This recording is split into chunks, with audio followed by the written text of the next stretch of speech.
Good morning. This morning we're continuing our series on looking at the Christian life as a calling. The Christian life as a ministry in and of itself. So often we compartmentalize our lives into thinking, my religious life is over here, and my day-to-day life is over here. We've got churchy stuff, and then we've got the real world. And then the reality is that's all in one space. That's all in one space. And when we make that category demarcation, we're robbing God of His redeeming work in us as we live and work. This morning, we're going to talk about the dimension of life that we refer to as work.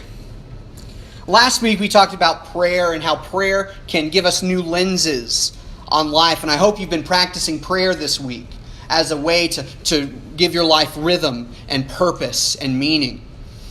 That's something that we can do, and it's something that if you haven't started doing it yet, do it now.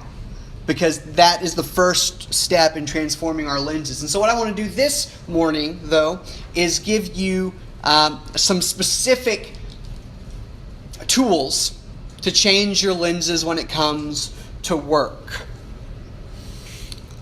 One of the problems that we face as a society right now is a crisis of purpose. People don't know why we do what we do anymore. They think, especially it's true with my generation, we entered the job market right as the job market crashed. And so we see the world is not like we thought it was going to be. We see that there's not the kind of hope that we thought there was in terms of financial success. And so when met with some of that opposition, a lot of my generation didn't push back. And they wonder why. Why push back? I've seen it in older generations. I don't want to just pick on my generation. I want to pick on older generations as well. They say, well, there are changes in my life that I should make, but I'm going to die in 15 years, so what's the point? I've seen people who look at life, look at the things that come at them from every different direction, and they are confused. They're lost. Their path is unclear. The world has disoriented them, and they don't understand why. They don't understand the why of the world. When it comes to work, this is a problem. If you remember from last week, we talked about work, what work is. And we defined work as anything that we do that serves a purpose. So, for instance, particularly this morning, I'm going to try and focus on our occupations, on our careers. But work also includes what we do in the home. Why do we make our beds in the morning? This is a great exercise if you've never thought about this. What is the purpose of making your bed? You're just going to mess it up again. What purpose does that serve? I'm not going to give you the answer. I'll let you think on that. What is the purpose of making money, for instance? What's the purpose of making money? You do your job to make money. That's a purpose. But what is the purpose of making money? Well, to feed your family, to take care of it. What's the purpose of that? Thinking about purpose is a way to really, I think, get at something that the Bible gives us an answer to. That Christian thinking over the centuries has given us an answer to. And I want to look at that a little bit this morning. The first place I want to turn is Philippians chapter 2. Philippians 2, starts with this example that Christ has given us by humbling himself and serving. And then in verse 13, it says this. It talks about what God is doing. It says, "For it is God who works in you, both to will and to do according to his good pleasure."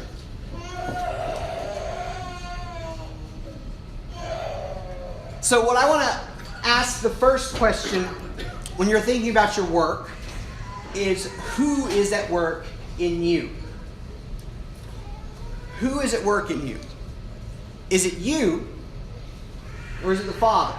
Or is it both? Many of us in here are technicians of some sort. You have expertise in a certain area. Some of us are farmers. Some of us work in healthcare. Some of us are retired. Some of us work multiple jobs. Some of us are farmers in addition to working in healthcare. I mean, there's a lot of work that goes on here. And a lot of this work has far-reaching implications. One of the things that I think is a helpful thought exercise is to think about how many people had to work for you to, how many people had to do something for you to go to the grocery store and get bread. Just think about that for a moment. How many people are involved in that process? Well, first, you have to talk about the people who are getting the crude from the ground so that you can drive to the grocery store. You got to talk about the people who made your car. You got to talk about the people who went to school to learn how to make your car. You got to talk about the people who trained those people to make your car. You got to talk about the people who made the road so that you could drive to the grocery store. You got to talk about the people who own the grocery store. You got to talk about the people who work at the grocery store, who stock it, who work at the cash register. You got to talk about the people who are involved in transporting the goods to the grocery store.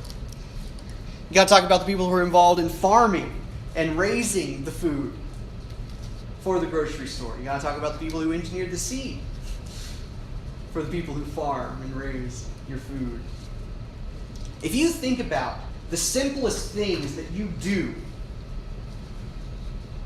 every day, there are thousands of people, literally thousands of people who have had to do something for you to be able to continue down your road to work and live.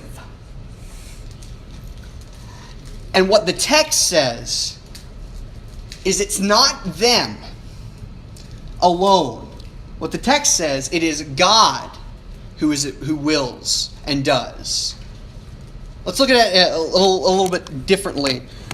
There in Galatians, Paul says it like this. He says, "I have been crucified with Christ. Nevertheless, it is I who live. Yet not I, but Christ lives in me. And the life that I live in the flesh, I live by faith in the Son of God who loved me and gave himself up for me." When Martin Luther was considering this question of work, he had a really good insight that I thought was wonderful. He says, when you work, all you are is a mask for the providence of God. You are a mask for the providence of God. When we pray, as we prayed last week, "Lord, give us this day our daily bread," I believe that he does, but sometimes it's by your hand. Sometimes you farmed the ground. Sometimes you ran the grocery store. Sometimes you built the road. Sometimes you got the oil. Sometimes you cared for the health of the farmer so they could farm the land. I believe when we pray to God, "Lord, give us this day our daily bread," he does it. Sometimes he does it through you.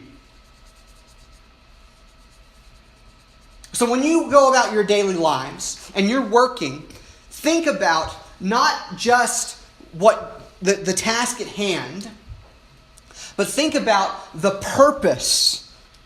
Not the purpose of making money, not the purpose of providing for your family. That's all well and good, and we'll talk about that a lot more next week. But think about your purpose in the scheme of God's plan. for the world.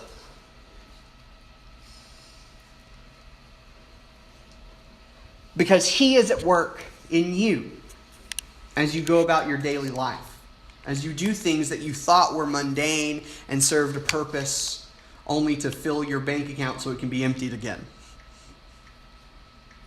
He is at work in you. This also brings another question. Who are you working for? In Hebrews,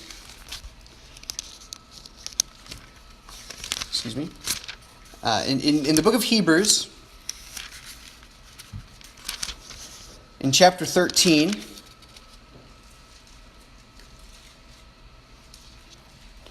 there's this really interesting section. It says, "Let brotherly love continue. Do not neglect to show hospitality to strangers, for thereby some have entertained angels unaware."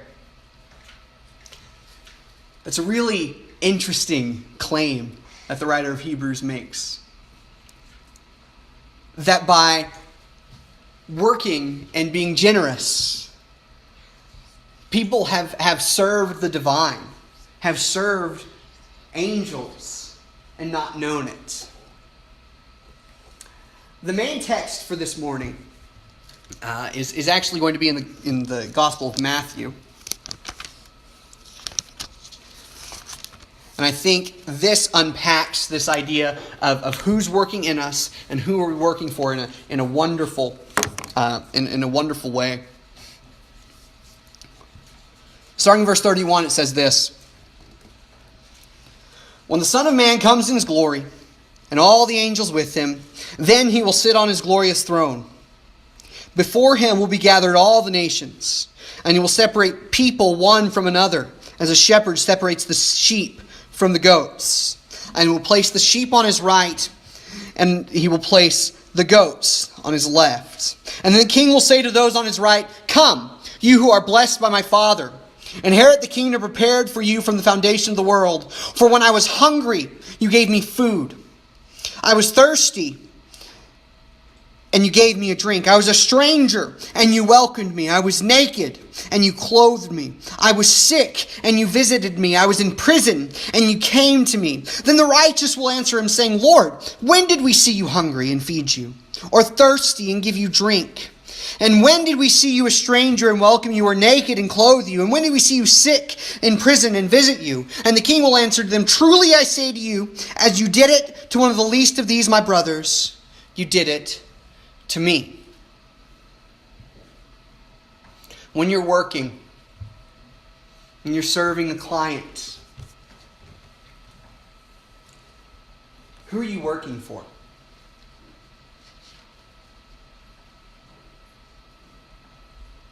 Whatever you do, Jesus says, to the least of these my brothers, you do for me. See, disguised in our what we think of as mundane, trivial life is a profound expression of God's love and His providence. And what happens when we separate our religious life from our secular life is we miss what God is doing right in front of us. People say, "I wish that I could feel God more. I wish I saw Him more." When you think about what hand you have in being a blessing for God, a blessing of God, for God, it'll change the way that you see your work.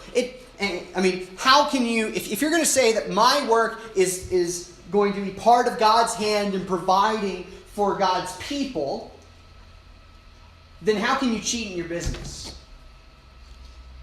God doesn't want blood money.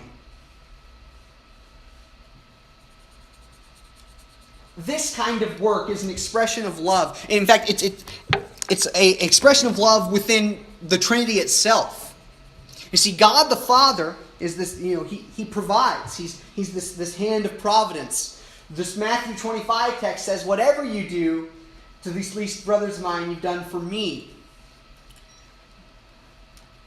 Your work in blessing a brother or sister or someone on the street is an expression of God's love for the Son through the Spirit, which enables you to will and do according to His good pleasure.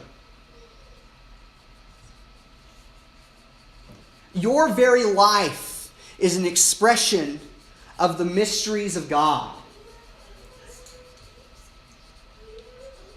As you hoe, plow, as you lift, as you move, as you think, as you sit at your computer. Your very life is an expression of God's Trinitarian love.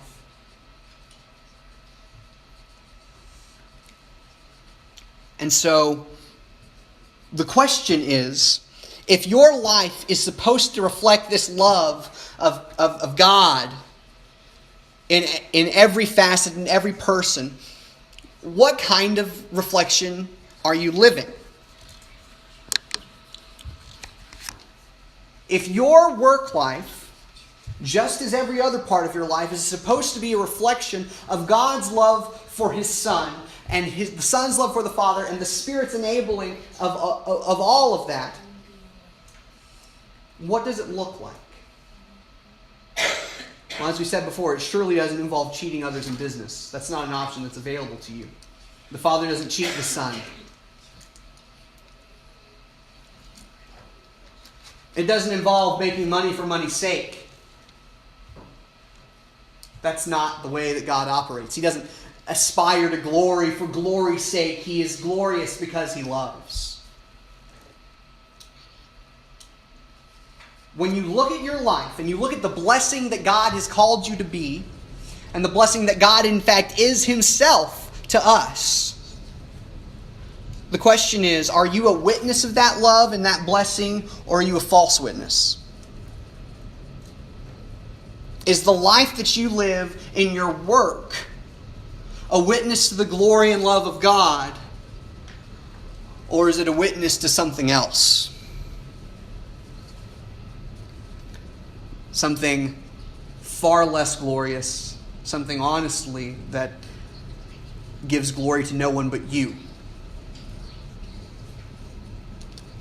When we put on Christ, we put on His name.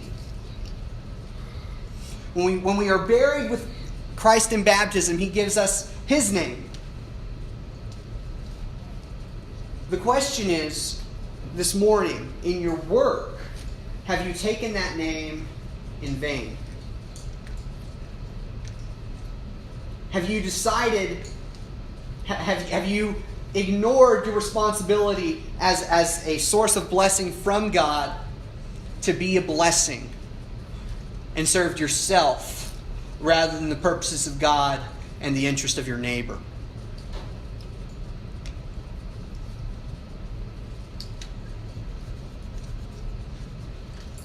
God has called us. I love the way that Deuteronomy kind of puts this out for us. There's this language of blessings and curses.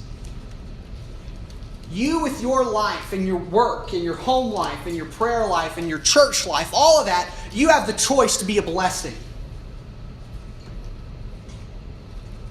But you also have a choice to be a curse. You can reject God's purpose for your life. It's open to everybody. You can do that. Human beings have been made capable of the greatest love, but they've also been made capable of great evil. And so the question this morning is, what are you going to do? Are you going to be a blessing? Are you going to embrace your calling? Not just here in this building, but as you go out and work. Be that blessing, or are you going to reject it and be a curse? There are people who do both. There are people who are blessings, and there are people who choose to be a curse. But the choice is yours. And I think that choice starts with our awareness this morning that God is indeed working in you to be a blessing to the world. It's a tremendous calling. It's a calling that permeates every area of our life, and it has to be in work. We spend the majority of our lives working. If God's purposes aren't being pursued in that space, where are they being pursued at all? And so this morning I want to challenge you to see God at work in your work. Understand that you are a mask for the providence of God, and understand that as you serve even the least of these, you serve God Himself. Your work is an expression of the work of the triune God. And there's nothing deeper, more profound, or more meaningful than that calling. So this morning I challenge you to embrace that calling. Maybe you've never done that. Maybe you've never put on Christ, taken that name, become a witness. Well, this is the time for that. The water's ready. Maybe you did that a long time ago, but you haven't thought about your life as anything that God can use. If you need encouragement, if you need to be prayed over so you can engage again in a powerful way, this is the time for that. We would love to pray with you. If you have any need, would you come as we stand and as we sing?